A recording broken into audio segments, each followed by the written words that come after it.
Now, over to the U.S. The political spotlight in the U.S. has shifted to Michigan. Michigan's presidential primary is now in the last leg before the election calendar moves to Super Tuesday on the 5th of March. Polls are set to open on Tuesday at 7 a.m. local time. Both Democrats and Republicans will feature on the ballot, but voters can't pick candidates from more than one party, known as crossover voting.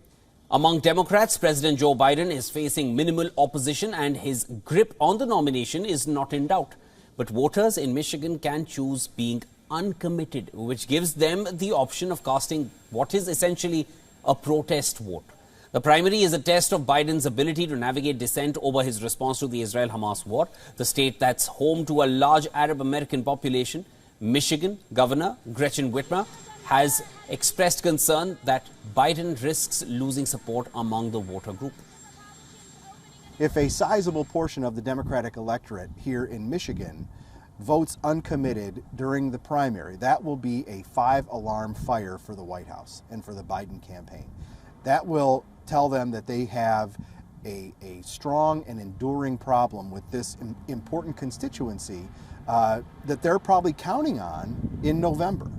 And if a large portion of this constituency doesn't back the president, the question will be, what can he do to get them back?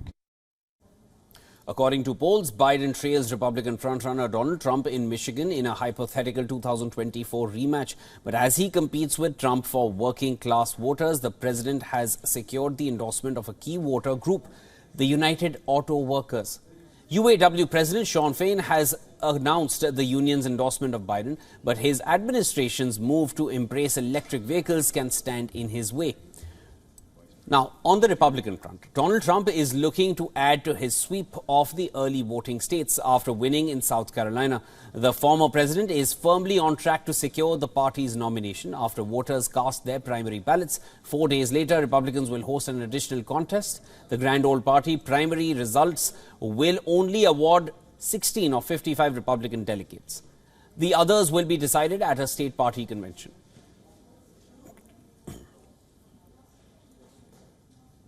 Our correspondent Susan Tehrani explores if the uncommitted protest vote among Arab Americans and progressive activists in Michigan's primary election will dent support for Biden. This is Susan Tehrani from New York. Listen to what she has to say.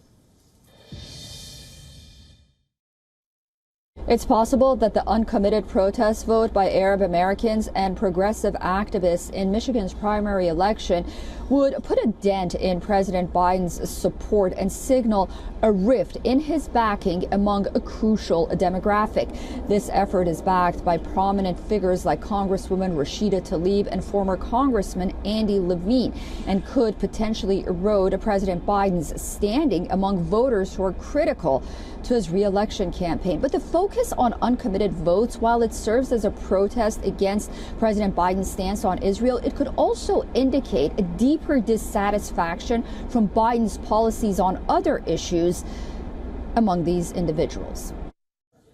Susan further explains which way Michigan's automotive lobby, which is a crucial voting bloc in the upcoming presidential election, which way is it going to lead? Listen in. While President Biden has received the endorsement of the United Auto Workers Union, a significant union in the Midwest, their members right now are leaning towards Donald Trump. And one reason for that is the Biden administration's push for electric vehicles and the impact it has on the auto industry in Michigan, as workers are concerned about losing their jobs. Now, looking back regarding unions in general, back in 2016, Donald Trump won the highest level of support from union members for a Republican presidential candidate since Ronald Reagan, and that helped him significantly narrowly prevail in states like Pennsylvania, Michigan, as well as Wisconsin. But President Biden performed well among unions in 2020, scoring a roughly 16 percentage point advantage over Donald Trump as he recaptured those 3 key states.